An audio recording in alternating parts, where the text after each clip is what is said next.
नमस्कार दोस्तों, पिछले लेक्चर के अंदर हमने एकीकरण स्टार्ट किया था और लगभग एक बेहतरीन क्लास आपको मैंने प्रोवाइड कराई थी 30-32 मिनट की, और उसी क्लास के अंदर एक दो बार चीज़ें हमने रिपीट भी की थी। उम्मीद करता हूं कि आप चीज़ें साथ साथ में याद भी कर रहे हैं। जो नोट्स मैं आपको प्रोवाइड करा रहा हूँ उनको पढ़ रहे हैं, साथ साथ में उनको आप अपने मोबाइल के अंदर स्टोर भी कर रहे हैं, क्योंकि ये चीज़ें आपको बहुत ज़्यादा काम आने वाली हैं। अंतिम समय में आप कोई रिविजन भी इन चीज़ों से कर सकते हैं, तो ओवरऑल आपके लिए बहुत हेल्पफुल होगा। यानी कुछ एक साथ 20-30 पेज हो जाए तो उनको आप प्रिंट आउट करके निकलवा भी लेना, ताकि एक बेहतरीन नोट्स आपके पास अवेलेबल हो। तो उम्मीद है कि एकीकरण आपने अच्छे से याद किया है। अब इसके अंदर बहुत सारी जो इंपॉर्टेंट बातें हैं जो एग्जाम के अंदर सीधी सीधी आपसे पूछी जाती हैं, वो भी कुछ बातें इसके अंदर रह गई हैं। जैसे राज्य पुनर्गठन आयोग, यानी जो एकीकरण किसकी सिफारिश पर हुआ, ये भी एक टॉपिक है। इसी के अंदर छोटा सा चीज़ें हैं, 4-5 लाइन है, तो वो भी आपको याद रखनी है। और कुछ महत्वपूर्ण तथ्य हैं जो एग्जाम के अंदर सीधे सीधे आपसे पूछे जाते हैं, तो उनको भी थोड़ा सा आप सरसरी दृष्टि से देख लीजिएगा। तो सबसे पहले एकीकरण में समय कितना लगा है। एकीकरण में समय देखिए, आप सब जानते हैं 8 + 7 आप करते हैं, 8 और 7 जोड़ेंगे 15 होता है, लेकिन आपको याद कितना रखना है, उसको 14 ही रखना है। इसका मतलब क्या हुआ सर? इसका मतलब कुछ नहीं है। इसका मतलब कुछ नहीं है क्या कि 8 वर्ष 7 माह है और कितने दिन? 14 दिन। बस ये मतलब है इसका। 8 वर्ष 7 माह है, 14 दिन। 8 और 7 कितने? 15 होते हैं, लेकिन याद आपको कितने रखना है? 14 ही रखना है। तो 8 वर्ष 7 माह 14। कुल रियासतें सब जानते हैं 19 रियासतें, लेकिन ये चीज़ें याद रखा करो। कई बार सिंपल क्वेश्चन ऐसे पूछे जाते हैं, आजकल ट्रेंड ऐसा चल रहा है, सिंपल भी पूछे जाते हैं। सिंपल पूछेगा तो इतने सिंपल पूछेगा कोई हद नहीं है, लेकिन नया क्वेश्चन पूछेगा तो वो कहीं आपको मिलेगा भी नहीं। चाहे किसी के नोट्स पढ़ लेना, वो आपको कहीं भी नहीं मिलेगा। नया क्वेश्चन है भाई, नया तो वो कहीं से बनाएंगे। सबसे पहले यही इलाज करते हैं कि किन के नोट्स सबके चीज़ें चेक होती है, फिर उसके बाद नए क्वेश्चन बनते हैं। तो नया क्वेश्चन है, वो घबराने की जरूरत नहीं है, सभी के लिए नया है। आप रीट जो अभी आपकी हुई है उसके अंदर जो नया क्वेश्चन हुआ था वो किसी का तुक्के से सही हो गया तो अलग बात है, बाकी किसी का सही नहीं हुआ। जो आपने बार बार चीज़ें पढ़ी हैं, जो बार बार क्वेश्चन आ रहे हैं, वही सही हुए हैं सबके, है ना। नया क्वेश्चन किसी का सही नहीं होता। तो 19 रियासतें + 3 ठिकाने। ठिकाने कौन कौन से मैंने आपको याद कराई थी कि परीक्षा में आपको नकल नहीं मारनी है। नकल नहीं मारोगे तो क्या हो जाओगे? फेल हो जाओगे, है ना। तो नीमराणा कहाँ? अलवर में। कैसे? कुशलगढ़ कहाँ पड़ता है? अभी बांसवाड़ा में। और लह से लावा कहाँ है? टोंक में, लेकिन पहले कहाँ था? जयपुर के अंदर। तो ये चीज़ें आप याद रखेंगे। ये बहुत बार पूछा जाता है, निम्न में से कौन सा ठिकाना नहीं था, निम्न में से कौन सा ठिकाना है, ऐसे क्वेश्चन आते हैं, तो थोड़ा बहुत इनको बताएंगे। सबसे प्राचीन रियासत कौन सी है? मेवाड़ है। सबसे प्राचीन रियासत मेवाड़ है। चित्रकला में भी आपको देखने को मिलेगा इस तरह की चीज़ें कि सबसे प्राचीन जो चित्र कला है कहाँ की है, तो ये चीज़ें भी आपको वहाँ पर देखने को मिलती है। सबसे छोटी रियासत कौन सी? शाहपुरा। सबसे छोटी रियासत शाहपुरा, ठीक है। सबसे छोटी रियासत कौन सी है? आपकी शाहपुरा।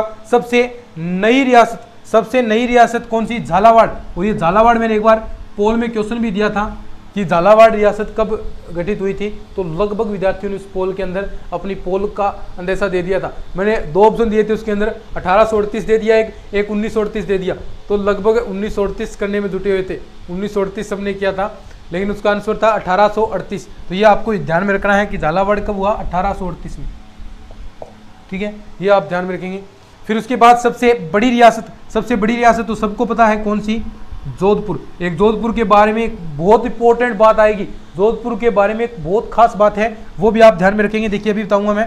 तोपों की सलामी से, मैं कहता हूं सबसे इंपॉर्टेंट क्वेश्चन है ये। तोपों की सलामी से वंचित यानी तोपों की सलामी से वंचित रियासत कौन सी थी? बताओ शाबाश, कौन सी? किशनगढ़। ये याद रख लेना आप, किशनगढ़ व शाहपुरा, इनको तोपों की सलामी नहीं दी जाती थी। ये क्वेश्चन तो आप अभी याद कर लो, अभी लिख लो, एग्जाम में आपको देखने को मिल जाएगा।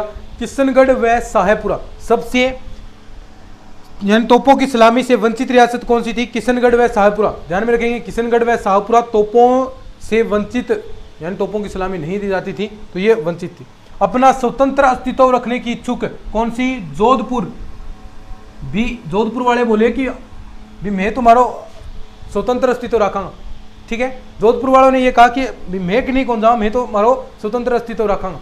और इनके कौन से थे स्वतंत्र अस्तित्व, कौन रख सकता है, हनुमान जी रख सकते हैं, तो हनुमत सिंह हैं, याद रखेंगे ऐसे, हनुमत सिंह हैं स्वतंत्र अस्तित्व रखने वाले। और एक बात और है हनुमत सिंह के बारे में, एक बात विशेष बात है कि भारत जब आज़ाद हुआ, भारत आज़ाद हो गया, तो ये जो हनुमत सिंह हैं काली पगड़ी पहनकर शोक मना रहे थे, याद रखना है। हनुमत सिंह भारत आज़ाद हुए नहीं, जो कहे काली पगड़ी पहनकर शोक मना रहे थे, काली पगड़ी पहनकर शोक मना रहे थे। तो ये बात भी आपको ध्यान में रखनी है। एकमात्र मुस्लिम रियासत सब जानते हैं, मुस्लिम नाम आते ही सबका देखिए अनुस्वर, लगभग राजस्थान में टोंक में यानी मुस्लिम बाहुल्य क्षेत्र है, तो टोंक अनुस्वर लगभग एग्जाम के अंदर कई बार पूछी जाती है। मुस्लिम से जुड़ी हुई चीज़ें, कई बार कोई नाम आ जाता है तो लगभग टोंक हम करके आते हैं, तो ये सही भी होता है, लगभग वहाँ पर चीज़ें बहुत सारी हैं। तो ये चीज़ आपको याद रखनी है, मुस्लिम रियासत कौन सी है, टोंक। तो ये कुछ बातें आपको बताई, तो थोड़ा सा ध्यान में रखेंगे। एकीकरण में टाइम कितना लगा, 8 वर्ष 7 माह 14 दिन। एकीकरण में रियासतें कितनी थी, 19 रियासतें, 3 ठिकाने कौन से, नकल लय से निमराना कहाँ पर, अलवर में, कैसे कुशलगढ़ कहाँ पर, बांसवाड़ा में, लय से लावा कहाँ पर, टोंक के अंदर। सबसे प्राचीन रियासत कौन सी है, मेवाड़ सबसे प्राचीन रियासत है। सबसे छोटी रियासत शाहपुरा कहाँ पर, भीलवाड़ा के अंदर, भीलवाड़ा। और सबसे नई रियासत कौन सी, झालावाड़, सबसे नई रियासत झालावाड़। और 1838 के अंदर ये रियासत आपकी बनी थी। सबसे बड़ी रियासत, बड़ा नाम क्या है, जोधपुर का, तो बड़ा नाम जोधपुर का। तोपों की सलामी से वंचित, इंपॉर्टेंट, बार बार मैं कह रहा हूँ, इस प्रश्न को आप याद कर लीजिएगा। किशनगढ़ शाहपुरा, 2-3 बार बोलो, किशनगढ़ शाहपुरा। अपना स्वतंत्र अस्तित्व कौन सी, जोधपुर। और हनुमान जी कह सकते हैं, हनुमत सिंह। एकमात्र मुस्लिम रियासत टोंक। अब देखिए एक छोटी चीज और रहेगी इसके अंदर, राज्य पुनर्गठन आयोग आपका रह गया, इसको भी हम कर लेते हैं, राज्य पुनर्गठन आयोग। और इंपॉर्टेंट है भाई, राज्य पुनर्गठन आयोग, वेरी इंपॉर्टेंट।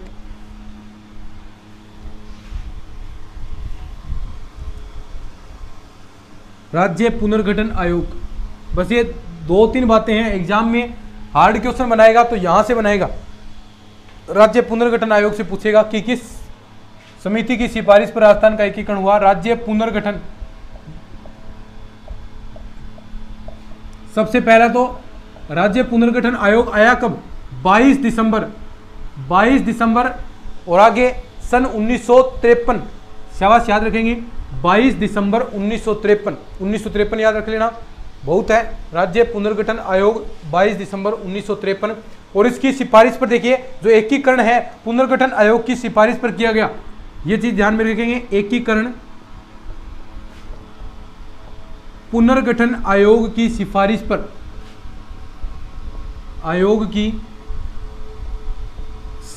पर, ये नोट्स आपको मिल जाएंगे, चिंता करने की जरूरत नहीं है।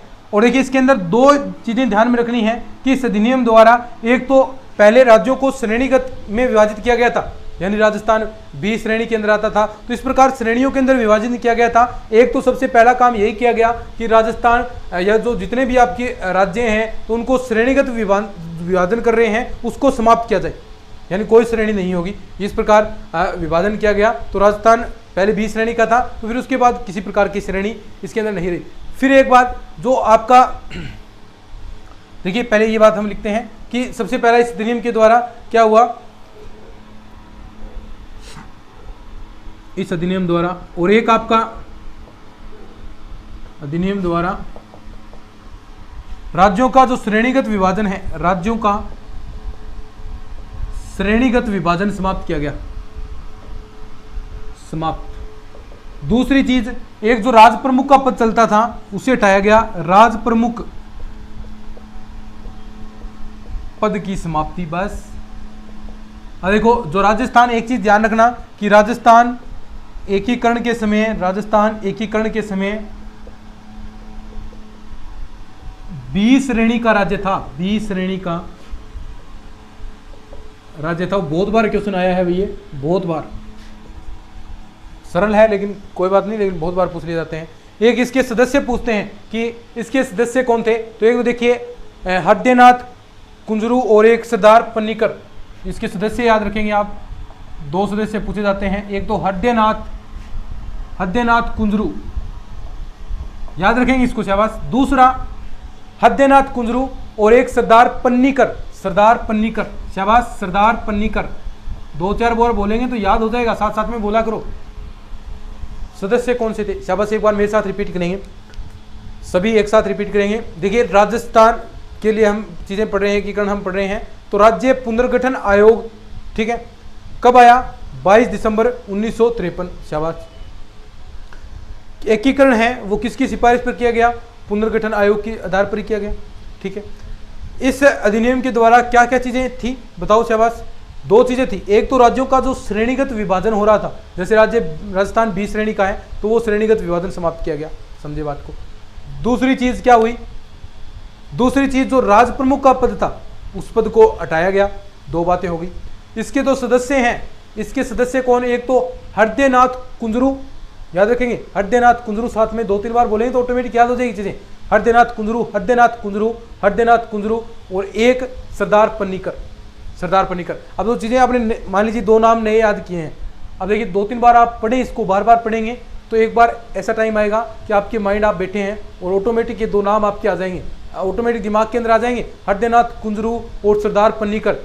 जब आपके दिमाग में ये 2 नाम वापस आ गए तो मतलब आप जिंदगी भर उन चीज़ों को नहीं भूलेंगे, याद रखना। फिर 1-2 बार और कभी आ गए तो आप कभी भी नहीं भूलेंगे। ऐसी ही चीज़ें याद होती हैं, लेकिन हम कई बार याद करते हैं तो याद न होने का कारण यही है कि वो वापस हमारे चीज़ में रिवाइंड नहीं होती, वापस चीज़ें हमारे दोहराई नहीं जाती हैं। लेकिन अगर माइंड दोबारा दोहरा दे उन चीज़ों को, कभी हम देखिए रात को सो गए हैं, फिर वो चीज़ें, कई बार हमारी चीज़ें जो पढ़ी है हमने वो याद आ जाती है, कई बार पढ़ते हैं वो चीज़ें याद आ जाती हैं, तो वो जो चीज़ें याद आ गई दोबारा तो निश्चित तौर पर आप वो चीज़ें कभी भी ज़िंदगी में नहीं भूलेंगे। तो ऐसी कोशिश किया करो, बार बार पढ़ा करो, ताकि वो चीज़ें आपको दोबारा बैठे हैं, अकेले बैठे हैं तो वो माइंड में आ जाए, और माइंड में आ गई तो मतलब पक्का काम हो गया, स्थायी काम हो गया, जिंदगी में नहीं भूलोगे, ठीक है। तो ऐसी कोशिश किया करो। तो ये देखिए, ये आपके सामने एकीकरण आपका कंप्लीट हो गया है। इसके क्वेश्चन भी हम करेंगे, चिंता नहीं करें, आपको MCQ टाइप क्वेश्चन मिलेंगे, अलग अलग प्रकार के क्वेश्चन आपको हम कराने वाले हैं। क्लास थोड़ी छोटी है क्योंकि एकीकरण पूरा हो गया। तो चलिए आज के इस वीडियो में इतना ही, धन्यवाद।